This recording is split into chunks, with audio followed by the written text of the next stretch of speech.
Hello and welcome to High Caliber TV, or source for figure and model updates every Wednesday and Friday. So today on Workbench Wednesday, I'm going to be talking about the pair of orcs from Heroes and Villains miniatures.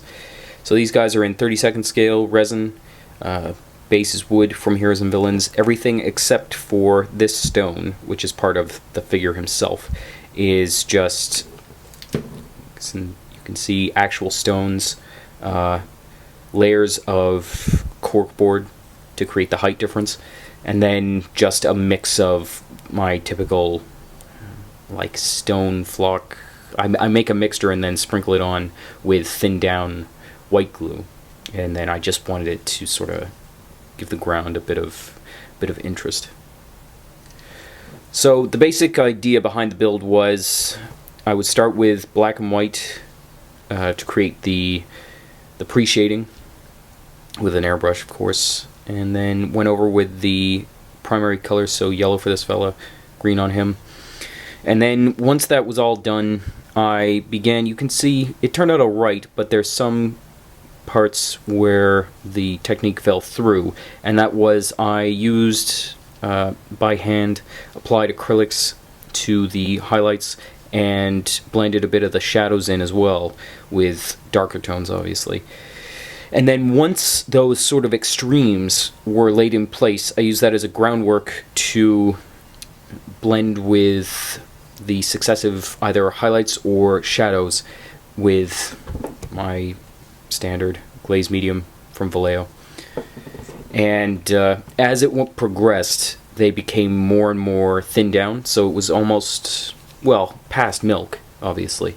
Milk is sort of where I wanted to start with the blending, and then from there you go and make it thinner and thinner. And the great thing about using an airbrush for the black and white technique is that you don't find yourself running to catch up and fill things in with your blending and your highlights. You can just sort of play with the light and how you want the tone to look and how you want the flesh to actually sit on them. Like, as you can see, somewhere like, looking for a good example. Yeah, so his thigh here has sort of rings almost, like he's the inside of a tree. But I knew that I wanted it to look like corded muscle, or like his flesh actually had wrinkles in it and deformities. I didn't want it to be a solid green patch of flesh, even though maybe he's just an incredibly fit orc and, his skin fits tight on him. But yeah, so once that moved on, went on to everything else. Things like his pauldrons here on the green fella. I began with the block color, and since it looks to me anyway like a tree trunk that he's hollowed out and created into sort of this armor that's supposed to protect him. But yeah, so anyway, so I wanted it to look like the box art and have a black or extremely dark brown edge to it. The rim, so it looked like it was sort of fire forged and hardened, and then blended in and blended out until I reached a happy medium.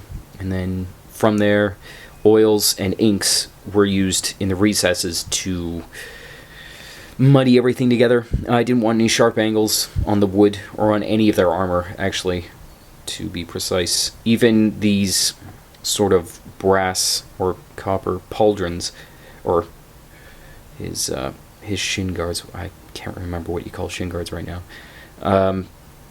The enamel that went on here, I used Humbrol enamel for all the metallics in this, but once it was on, I didn't really try to highlight it very much. I added, as you can see, a little bit of an edge right down the middle there, but everything else I wanted to be dulled down. Used a lot of inks and oils to create the washes and to really subdue everything down. And I think there's a little bit of silver on there from Vallejo Model Air, but only enough to show that it had been worn, like he had kicked something or what have you. Everything else is sufficiently dirty.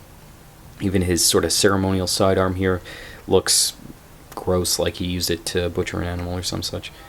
The feet, I took a page from Tolkien's book. They look like hobbit feet, sort of. They're completely filthy. His less so than the green fella, but you can still see the toenails poking through on occasion.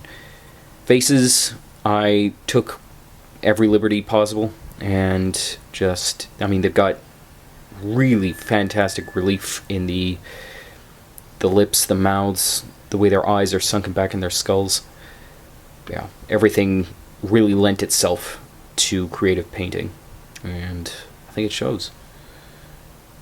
Yeah, this was a really cool project to do. When I saw the kits, it was one of those moments, especially this guy. I absolutely love how he's got this gut, like he's slow, but when he catches you, there's no getting away from him.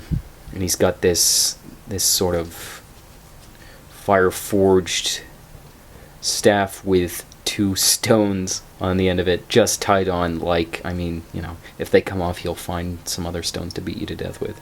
But yeah, anyway, so much character in the 2 of them. Absolutely love building these guys. Cannot recommend them highly enough. Check us out at highcaliberminiatures.com. Links in the description below for more figures and tips and stuff on YouTube. Thanks very much for watching, and I will see you guys next time. Bye.